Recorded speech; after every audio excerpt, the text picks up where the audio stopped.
Everybody's got an opinion about women. What we want, what we need, what our value is, how we feel. But let's be honest, most of it is noise. So today we're clearing the air with 5 things most people will never say out loud about women, but need to. Reality number 1. Women don't want it all. We want what's real. Let's start with the truth nobody wants to admit. Most women don't actually want everything. The high-rise career, the luxury car, the 5-star lifestyle, those are rewards, not requirements. What women really want is to not have to perform every day just to feel valuable. We want the freedom to choose, not the pressure to juggle. Society tells us we should do it all. But most women would rather have peace than performance. And the real ones, they've stopped chasing curated dreams and started looking for meaningful reality. Reality number 2. Femininity isn't weakness, it's power that's been rebranded. Here's what most people miss. Femininity isn't soft, fragile, or outdated. It's strategic. It's layered, it's powerful, but in a world obsessed with dominance and loudness, femininity gets mislabeled as weakness. The truth? Real femininity is discerning. It's intuitive. It builds nations, heals homes, and sees through deception. But because it can't be exploited easily, it gets devalued. If you've been taught to suppress your softness just to survive, this is your reminder. Your softness isn't your flaw, it's your superpower. Reality number 3. Most women have mother wounds they're still healing from. This one cuts deep.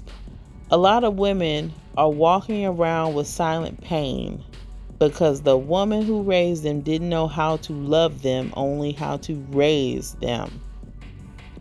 We talk about daddy issues all the time, but mother wounds, that's a taboo. But it's real. It's the ache of not being affirmed, the ache of always being criticized, the feeling of never being enough. And for some, it's why they either overmother or completely shut down. Healing doesn't mean blaming, it means naming.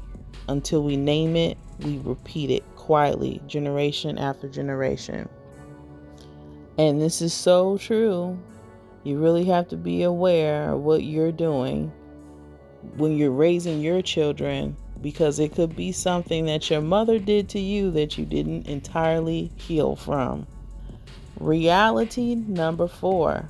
Submission was never meant to be slavery.